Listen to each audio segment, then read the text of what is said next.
Voici la première d'une série de 10 vidéos qui sert à vous présenter mon top 100 de mes jeux favoris de tous les temps. L'école du jeu, en partenariat avec la boutique L'Imaginaire, au-delà de vos attentes.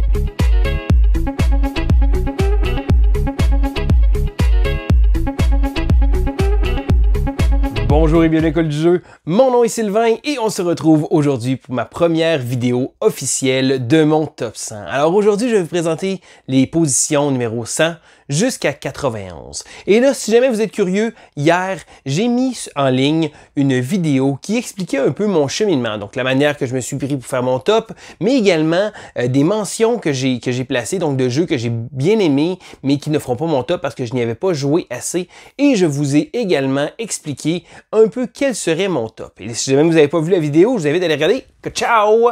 Juste ici, cliquez sur le lien pour aller voir ma petite vidéo de présentation. Parce qu'aujourd'hui, on commence avec les positions 100 à 91. Alors, comme j'expliquais dans ma vidéo, j'ai triché un petit peu. Je dirais que j'ai modifié quelques résultats pour pouvoir inclure certains jeux. Alors, ces 10 positions-là se retrouvent à être un peu une espèce de côté temple de la renommée de mon top 100 parce que c'est peut-être des jeux qui n'auraient pas nécessairement fait mon top 100, mais je trouvais que mon top méritait d'avoir ces jeux-là dedans. Donc, c'est la raison pour laquelle je les ai inclus. Je débute donc avec la position numéro 100 qui est Catan. Et oui, Catan, qui a probablement été un de mes premiers jeux de société moderne qui m'a donné un peu la piqûre et c'était bien avant de tomber vraiment dedans. Parce que Catan est sorti en 95 et a été une étape très importante pour le jeu de société moderne. Je dirais que si jamais on ferait un temple de la renommée, justement, Catan mériterait sa place parce que ça a été un des premiers jeu moderne qui a amené le hobby où est-ce qu'il est aujourd'hui. Et là, Catan a eu plein de versions différentes,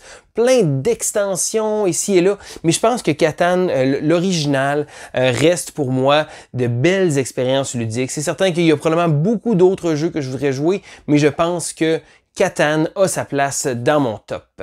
On y va avec le numéro 99 maintenant, qui est le jeu Pandémie. Alors, Pandémie est pas le premier jeu coopératif à être sorti, mais c'est le premier jeu coopératif à grande échelle. Donc, quand on parle de jeu coopératif, la plupart des gens vont penser à Pandémie en premier, et avec raison, parce qu'après Pandémie, ils ont sorti une panoplie d'extensions, de versions maison, que ce soit une version de Cthulhu, Iberia, de Rome. Écoutez, des versions, il y en a sorti, et même des jeux dérivés avec Rapid Response. Et ensuite, ils ont sorti même Zone Rouge, qui est une version rapetissée de Pandémie. Fait que je dirais que Pandémie, pour la somme de son œuvre, mérite une place dans ce palmarès-là, parce que oui, c'est un jeu très populaire. Bon, c'est certain, malgré lui, de ces temps-ci, avec la situation mondiale actuelle, le jeu est revenu un peu si on veut, à l'avant-plan. Mais Pandémie est vraiment une expérience coopérative, vraiment super. Et malgré le fait que j'ai joué, que là, je pense que ce jeu-là est un peu dans mon rétroviseur, je pense qu'il mérite quand même une place dans ce palmarès-là. Je continue avec un numéro 98 qui va probablement très plaire à JP. Clin d'œil, c'est le jeu Carcassonne. Alors, je vous parlais de Catan qui a été un catalyseur du jeu de société pour moi. Carcassonne a probablement été celui qui est arrivé après parce que c'était les jeux que les gens avaient. Carcassonne est arrivé quelques années après, mais avec les amis, Catan, Carcassonne, c'était vraiment les jeux de société qui sortaient. Et Carcassonne a un petit côté tellement amusant de voir construire toute cette espèce de ville-là avec les châteaux, on va placer nos tuiles. C'est certain que le jeu a des lacunes, bon, c'est certain que ça prend certaines extensions qui sont pratiquement nécessaires pour donner un petit boost au jeu, mais sinon, malgré le fait qu'ils ont sorti tellement d'extensions, tellement de versions, des big box à pu finir, je pense que Carcassonne a vraiment donné le ton au jeu de placement de tuiles. Encore une fois, c'est probablement pas le premier jeu de placement de tuiles, mais c'est le premier qui a été aussi populaire que ça, et c'est la raison pour laquelle il est dans mon top. Je continue, numéro 97, un autre jeu Hall of Fame, c'est Ticket to Ride, les aventuriers du rail. Au même titre que Catan et Carcassonne, hein, là, on commence à refaire je fais du réchauffé, mais les aventuriers du rail sont sortis quelques années après, et eux, je pense que si Catan avait ouvert le chemin, les aventuriers du rail ont vraiment explosé, et ça a été un des jeux les plus connus. Et je pense que je pense que le commun des mortels, même les gens qui connaissent pas le jeu de société, je pense que les aventuriers du rail est pratiquement rendu connu parce que tout le monde a vu le jeu, tout le monde a déjà probablement presque peut-être même joué avec des amis ou des choses comme ça. Et là, même les gens qui ne sont pas des joueurs de jeux de société, je pense que les aventuriers du rail est un titre tellement important dans cet univers-là que je pense qu'il est quand même assez connu. Encore une fois, plusieurs extensions qui sont sorties à gauche et à droite. Je dirais que j'en ai essayé plusieurs. Récemment, j'ai essayé le Royaume-Uni et la Pennsylvanie, j'ai bien apprécié, mais ma version préférée reste la version de l'Asie, parce qu'il y a une variante par équipe qui est vraiment amusante. Mais il reste que Ticket to Ride, il y en a pour tous les goûts, mais ça reste un jeu très important. Je continue en 96 avec un des jeux qui m'a donné la piqûre moderne, mais encore là, après avoir joué au petit jeu de base, c'est un des premiers jeux que j'ai eu dans ma collection. Je me rappelle, je l'avais acheté usagé et j'étais tellement content d'avoir ce jeu-là. Et c'est un jeu, on a joué et joué et joué et joué. On commençait à se tenir avec un couple d'amis qui ont des enfants aussi. Et là, on commençait notre espèce de découverte ludique. Je pense que ce jeu-là, on a vraiment beaucoup joué. C'est le jeu Stone Age. Alors, l'âge de pierre. Un jeu où on va placer des dés, essayer de retirer des ressources, et le tout vient avec un petit verre qui, en cuir, parce que la première version, le verre était en espèce de cuir qui sent mauvais, mais le verre sent mauvais. Là, c'est rendu un running gag avec la Smelly Cup. Alors, on brasse la coupe et là, ça sent très, très mauvais. Ceci dit, Stone Age, l'âge de pierre, est un jeu où on va avoir des dés. Et là, il y a beaucoup de gens qui disent « Ah, les dés, le hasard. » Oui, mais quand on roule 200 dés dans une partie, le hasard finit souvent par se mitiger. Alors, qu'est-ce qu'on va faire? On va tenter d'obtenir des ressources, on va tenter de construire des huttes. On va également, avec un système de placement d'ouvriers avec nos petits bonhommes, on va tenter d'aller à différents endroits. Et là, selon les bonhommes qu'on va envoyer, on va pouvoir tirer des dés. Et selon la valeur des dés, on va pouvoir retirer certaines ressources. Donc, si on va chercher de l'or, eh bien, ça va prendre chaque tranche de 6. Donc, on va essayer d'envoyer plusieurs ouvriers pour brasser plusieurs dés pour essayer d'avoir le plus de multiples de 6 de manière à avoir des lingots d'or. Aller chercher du bois, par exemple, là, ça va être plus facile. Donc, ça va simplement prendre, je crois, des 2. Et là, beaucoup de dés, beaucoup de brassage de dés, mais aussi un petit côté de placement d'ouvriers. Et là, d'aller à la hutte, avoir plus d'ouvriers et également de devoir les nourrir, hein, parce que tout bon jeu où on retire beaucoup d'ouvriers, on doit les nourrir. Donc, Stone Age, un jeu que j'ai joué énormément. J'ai pas joué depuis un bon bout de temps. Bon, d'ailleurs, comme beaucoup de titres dans cette dernière liste-là. Mais je pense que c'est un jeu qui fait encore partie de ma collection, d'ailleurs. Et c'est un jeu qui gagne à être découvert. Et si jamais j'aurais à proposer un jeu à quelqu'un que j'aimais jouer, probablement que Stone Age serait probablement quand même assez haut dans la liste. Je continue en 95 avec un jeu qui, lui, a été très marquant pour l'univers du jeu de société, qui s'appelle Porto Rico. Alors, Puerto Rico est un jeu de sélection d'action qui a vraiment, vraiment fait sa marque. Bon, certains, on le regarde de loin. C'est un jeu qui a un visuel assez bof pour beaucoup de monde, mais ça a donné le ton à beaucoup de jeux euro de ce genre-là. Alors, dans Porto Rico, ce que je trouvais très bien, c'est que le jeu était vraiment bien pensé. Les ouvriers, certains que plus on jouait, par exemple, plus on se rend compte que le jeu est pas nécessairement préprogrammé, mais que on s'attend à ce que certaines personnes fassent des actions, puis ça devient une espèce de suivi que si quelqu'un brise un peu le cours normal de la partie, il y a des gens qui vont soutrer contre ça. Je me rappelle d'avoir joué une partie en convention, et là, un moment donné, je m'étais dit « Ah, je vais faire telle action. » Il dit « Ben voyons donc, pourquoi tu fais telle action? Tu aurais dû faire telle affaire. » Ben non, j'ai choisi de faire une autre. « Oui, mais l'action optimale que tu devais faire, c'était ça, puis moi j'aurais fait ça. » Là, je me suis rendu compte qu'il y a des gens qui prennent le jeu vraiment beaucoup trop au sérieux et beaucoup de gens pensent avoir résolu ce jeu-là. Ceci dit, Porto Rico reste un classique ludique, un jeu qui, si jamais vous ne l'avez pas essayé, je vous le conseille fortement, mais c'est un jeu qui, malheureusement, à mon avis, a probablement un peu mal vieilli parce qu'il y a beaucoup d'autres jeux qui ont utilisé ce même concept-là, donc d'autres jeux qui vont se retrouver beaucoup plus haut dans ma liste, mais je voulais quand même en parler.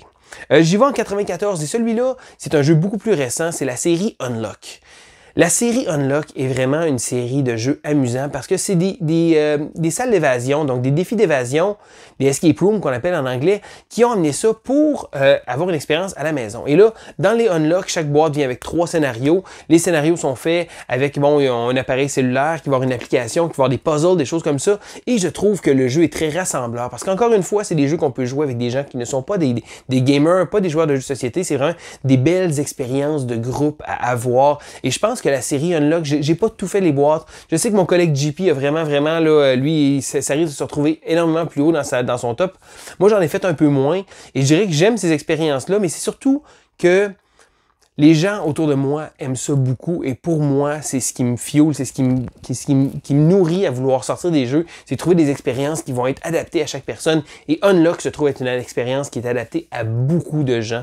Donc, une série de jeux qui vaut la peine d'être jouée. J'y vais en 93, maintenant déjà numéro 93, avec un jeu qui s'appelle For Sale. Alors, For Sale, premièrement, a été une de mes toutes premières vidéos. Je pense que c'est peut-être ma deuxième vidéo que j'ai faite sur la chaîne. Je mettrai même pas le lien parce que ça vaut pas la peine. Donc, For Sale est un petit jeu qui se joue de 3 à 6 joueurs qui est vraiment fantastique parce que le jeu se joue en 2 temps. En premier temps, on va faire des mises pour aller chercher des cartes et ensuite, on va jouer les cartes pour essayer de retirer des chèques, donc vendre les maisons qu'on va avoir achetées. Ce jeu-là se joue en 10-15 minutes. Il est vraiment le fun. J'ai joué avec énormément de gens différents et souvent, c'est un petit jeu qui brise la glace super bien. For Sale date déjà de plusieurs années. C'est un jeu qui date de 97, donc c'est un jeu qui a, en date d'aujourd'hui, écoutez, 24 ans, ce jeu-là. Mais je trouve qu'il a pas mal vieilli du tout parce que je trouve que le jeu est tellement simple, est tellement agréable, est tellement rapide à jouer qu'on va aligner les parties une après l'autre. Et c'est la raison pour laquelle il se devait de faire mon top. En 92e position, on retrouve Risk Legacy.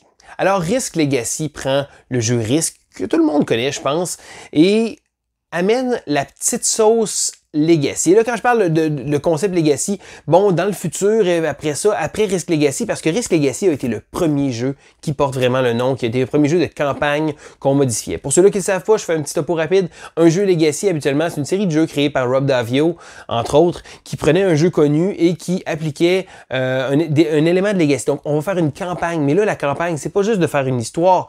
On va modifier les composantes, on va déchirer les cartes, on va coller des collants, on va débarrer des enveloppes secrètes. Et cette espèce de côté-là de découverte fait en sorte que Risk Legacy a été une expérience absolument géniale. À la base, ça reste Risk, mais Risk avec une petite twist, parce que là, on n'aura pas des parties interminables. Le jeu, il y a un concept de points de victoire qu'on va avoir, donc si on réussit à compléter certains objectifs, on va pouvoir compléter la partie.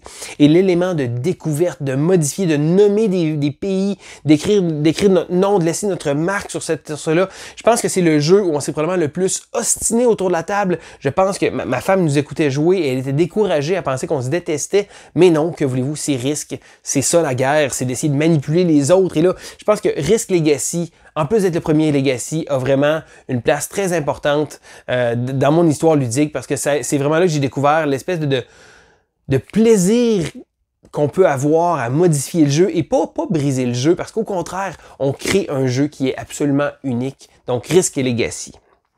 Maintenant, je suis rendu à la dernière position de cette première partie de mon top. Au numéro 91, on retrouve le jeu Rummikub, aussi connu sous le nom du Rummy. Et oui, c'est probablement le jeu que vous aviez, que vos grands-parents avaient dans une espèce de boîte métallique ou encore une belle petite mallette en cuir où on ouvrait ça et il y a plein de petites tuiles numérotées et on devait les placer pour essayer de faire des suites, faire des pareils et là ensuite de les déplacer. Je pense que dans les jeux classiques, le Rummy reste un de mes jeux favoris parce que c'est un classique indémodable pour moi et je joue quand même assez souvent parce que c'est un jeu que je vais ressortir de temps à autre et j'ai toujours autant de plaisir à ce jeu-là. Et même si, malgré le fait qu'il a sorti des milliers de jeux par la suite, parce que c'est un jeu qui date de quand même plusieurs années, le plaisir que j'ai d'essayer de démonter ça pour essayer de replacer nos petits jetons, pour essayer de réussir à faire des nouvelles suites, essayer de déplacer le jeu puis de se rendre compte que ça fonctionne pas puis d'essayer de tout replacer comme c'était avant. Un jeu que je ne me tanne pas, un jeu indémodable, et c'est la raison pour laquelle il est le numéro 91. Et voilà, ça fait le tour de la première partie de mon top 100. Alors, qu'est-ce que vous en pensez? Est-ce que vous avez des opinions sur les jeux que je vous ai parlé? Est-ce qu'il y a des jeux que vous pensez qui auraient dû se retrouver beaucoup plus haut dans mon top ou qui se retrouveraient probablement plus haut dans votre top? Eh bien, c'est le temps de le mettre dans les commentaires. Et encore une fois, ce top 100-là a été... C'était un plan que j'avais depuis un bon bout de temps, mais je pense que on a mis ça comme but avec notre Patreon qu'on a commencé. D'ailleurs, si jamais ça vous intéresse de nous supporter financièrement, vous pouvez regarder dans la description de la vidéo pour le lien à notre page Patreon. Mais le fait qu'on ait eu beaucoup de Patreon, beaucoup de supporters directement au début, eh bien, c'était un de nos buts de sortir le top 100. Et là, j'avais même dit aux gars, écoutez, si on a 25 contributeurs dans les premiers temps, je vais le faire à l'avance, mon top. Et je pensais pas que ça allait arriver. On a atteint ça en même pas 24 heures. Alors, je suis vraiment touché du support que vous nous donnez, que ce soit simplement en mettant un pouce en haut, que ce soit en mettant En vous abonnant à la chaîne, en mettant des commentaires ou en nous supportant via Patreon. Chaque façon de nous encourager est très appréciée et on aime vraiment ça, de pouvoir également communiquer toute cette passion-là avec vous. Donc c'était Sylvain pour l'École du jeu, on se dit à la prochaine!